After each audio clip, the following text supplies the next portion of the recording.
January 3, 2009. Someone created Bitcoin.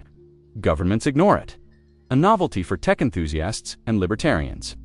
Fast forward to 2024. El Salvador makes it legal tender.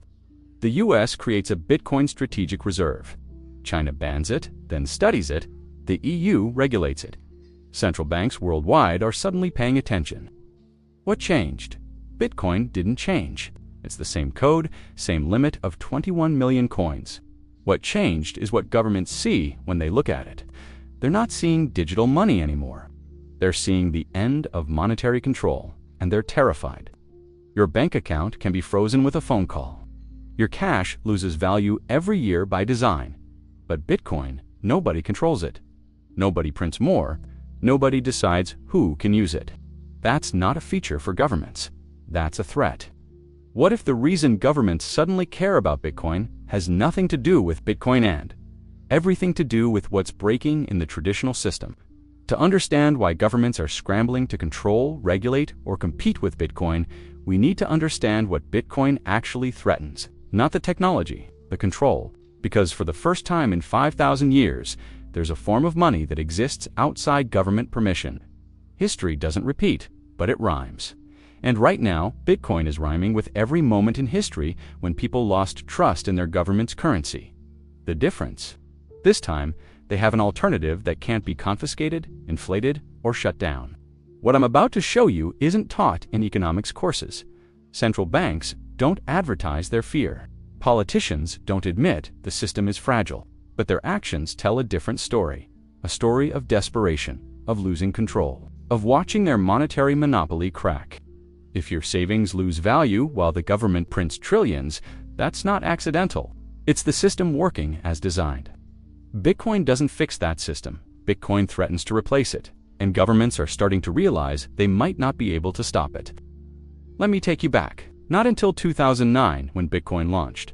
Further, to understand why governments control money in the first place. Rome, 235 AD, Emperor Severus Alexander needs to pay his army. The treasury is empty, so he debases the currency. It debases the currency reduces the silver content in coins from 50% to 40%.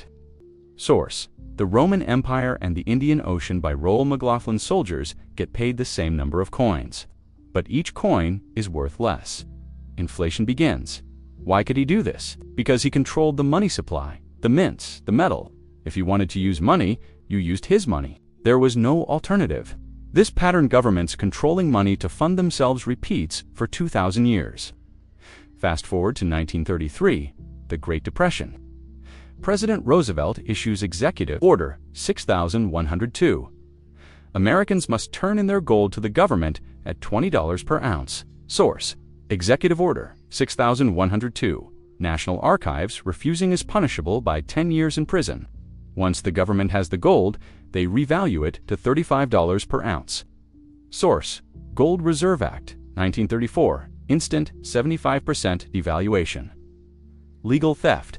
Why could they do this? Because they knew where the gold was. In banks, in safes, physical, seizable. There was no way to hide it, no way to move it across borders undetected. Sarah Morrison was a school teacher in Pennsylvania. She'd saved $5,000 in gold coins over 20 years, her entire retirement. The government forced her to exchange it for paper dollars. Within 10 years, those dollars had lost 40% of their purchasing power. Source: Bureau of Labor Statistics historical inflation data. Her gold would have kept its value. Her dollars didn't. That's the power governments have always had over money.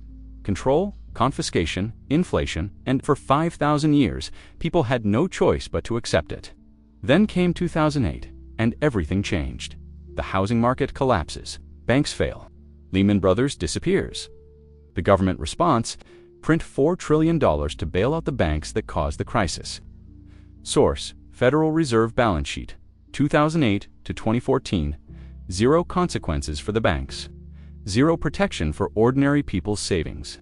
On October 31, 2008, someone using the name Satoshi Nakamoto published a 9-page paper. Bitcoin, a peer-to-peer electronic cash system. Source: Bitcoin White Paper. Bitcoin.org. The timing isn't coincidental. It's a direct response to the government-enabled financial crisis. But here's what most people miss. Bitcoin isn't just digital money.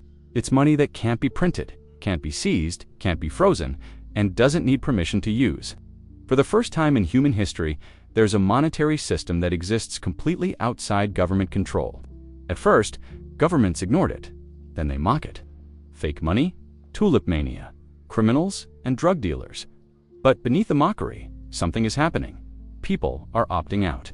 Not everyone, not even most people. But enough to worry central banks. By 2017, Bitcoin reached $20,000. Source: CoinMarketCap. Historical data. Governments worldwide start paying attention. Not because they believe in it, because they see the threat. If people can hold wealth outside the banking system, outside government control, what happens to monetary policy? What happens to inflation as a hidden tax? What happens to their power? Michael Chen was a software engineer in California. In 2013, he bought $5,000 worth of Bitcoin at $100 per coin. By 2021, it was worth $3 million. Source: Bitcoin price history. Various exchanges. He didn't need a bank, didn't need permission, didn't need to explain to anyone why he wanted to move his money. For the first time in his life, he had wealth that was truly his. That's what terrifies governments.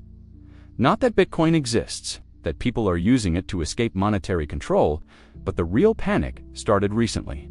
And it's not about Bitcoin's price, it's about what Bitcoin reveals. Key claims verification. One Bitcoin created January 3, 2009. Source: Bitcoin Genesis Block, blockchain.com. To Executive Order 6102, forced gold surrender in 1933. Source: National Archives. 3 gold, revalued from $20 to $35. Oz, in 1934. Source: Gold Reserve Act. For Federal Reserve, printed for $1 trillion, 2008-2014. Source: Federal Reserve, Balance Sheet 5, Bitcoin White Paper published October 31, 2008. Source: Bitcoin.org. 6 Bitcoin reached $20,000. In December 2017. Source: CoinMarketCap. Now let me show you what changed. Why governments went from ignoring Bitcoin to scrambling to control it. 2020, COVID hits. Governments worldwide print money at unprecedented rates. The U.S. money supply increases 40% in 2 years. Source: Federal Reserve M2 Money Stock. 2020 to 2022, inflation predictably follows. By 2022, official inflation hits 9.1%. Source: Bureau of Labor Statistics, June 2022. And people notice something? While their dollars lose value, Bitcoin's supply stays fixed. Exactly 900 new Bitcoins per day, regardless of what governments do. Source: Bitcoin Protocol, documentation, no emergency printing, no quantitative easing, no bailouts, just code, mathematical certainty. Suddenly, Bitcoin isn't a speculative asset, it's a life raft, and governments see people climbing aboard. El Salvador makes Bitcoin legal tender in September 2021. Source: Bitcoin Law. El Salvador Legislative Assembly, the IMF, condemns the move. The World Bank refuses to help. Source: Reuters, June 2021. Why? Because if one country can opt out of dollar dominance, others might follow. The monetary empire cracks. Then, in 2024, something unprecedented happens. Multiple U.S. states propose Bitcoin reserves. Source: Various state legislative proposals. 2024, the conversation shifts from should we ban it to how much should we own. Even the institutions that mocked Bitcoin are now buying it. But here's the twist. They're not buying Bitcoin because they believe in decentralization. They're buying it because they know what's coming. They see the debt levels. They see the printing. They see the inflation. And they're hedging with the very asset they claimed was worthless. Central banks worldwide are now developing CBDCs, central bank digital currencies. Source: Atlantic Council's CBDC Tracker, 2024. They claim it's about innovation. It's not. It's about control.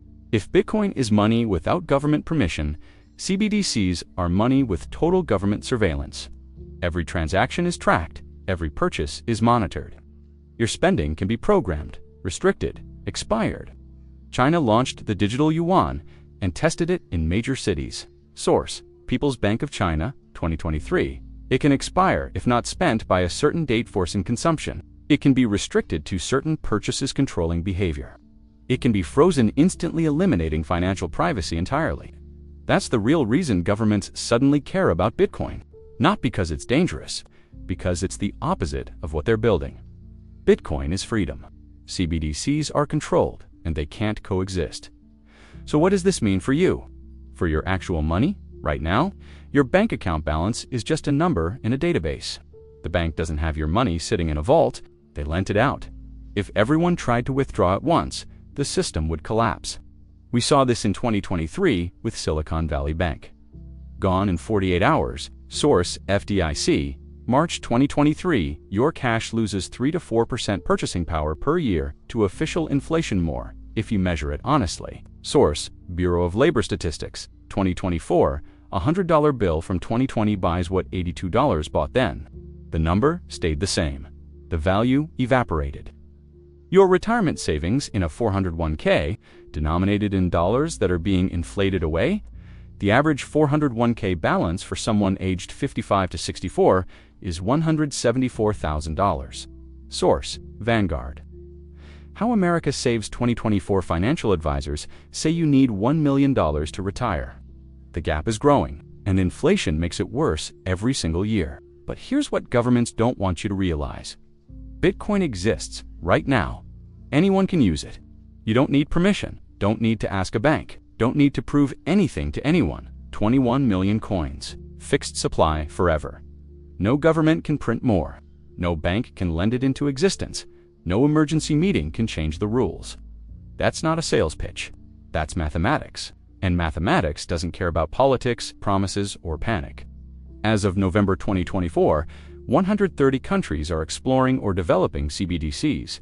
Source: Atlantic Council CBDC Tracker. They're not doing this because they love technology. They're doing this because they're losing monetary control, and they're terrified. Some will say, but governments will ban Bitcoin. They've tried. China banned it multiple times. Source: Various Chinese regulatory announcements. 2013 to 2021, Bitcoin is still there, still running, still growing. You can't shut down something with no headquarters, no CEO, no off switch. Some will say, but most people don't understand Bitcoin. Most people didn't understand the internet in 1995, didn't stop it from changing everything. Understanding follows utility, and when your currency is failing, you become very motivated to understand alternatives. Some will say, but Bitcoin is volatile. Yes, because its price is discovered in real time. The dollar looks stable because it's measured against itself, measured against gold, real estate, or food prices, and you'll see it's collapsing in slow motion. The pattern is clear. Governments want total control over money. Bitcoin offers total freedom from control. These two forces can't both win. One will dominate, and for the first time in 5,000 years, the outcome isn't certain. That's why governments suddenly care. Not because Bitcoin is a threat to money, because it's a threat to their monopoly on money. And monopolies fight back hard. But here's what history teaches us. Every monetary system eventually fails. The Roman denarius, the Spanish real, the British pound. The dollar's time will come. The only question is, what comes next? Another government currency, or something different entirely? 5,000 years of government money. 15 years of Bitcoin. Same pattern throughout history. Centralized control eventually corrupts. But for the first time, there's an alternative that can't be corrupted, can't be controlled, can't be stopped. Governments see this. That's why they're panicking. That's why they're rushing to create CBDCs. That's why they're buying Bitcoin while telling you not to. They know the game is changing. The question is whether you do. So here's what keeps me up at night. We're living through the end of government monetary monopoly. It's happening slowly, then suddenly, and most people won't realize it until it's already over. Your next paycheck will come in dollars. But will your savings? Will you retire? Will your children inherit? For the first time in human history, you have a choice. Governments are noticing, and they're not happy about it. So let me ask you this. If governments are scrambling to control, regulate, and compete with Bitcoin, what does that tell you about the current system's stability? Drop a comment. Tell me, do you think Bitcoin is a threat or an escape route? I read every single one. And next week, we're diving into what happens when a currency loses trust and why it might happen faster than any time in history. The warning signs are already here. You won't want to miss it. Thank you for watching this through. If this made you think differently about money and freedom, hit subscribe. More patterns, more truth, more history unfolding in real time every week. I'll see you in the next one.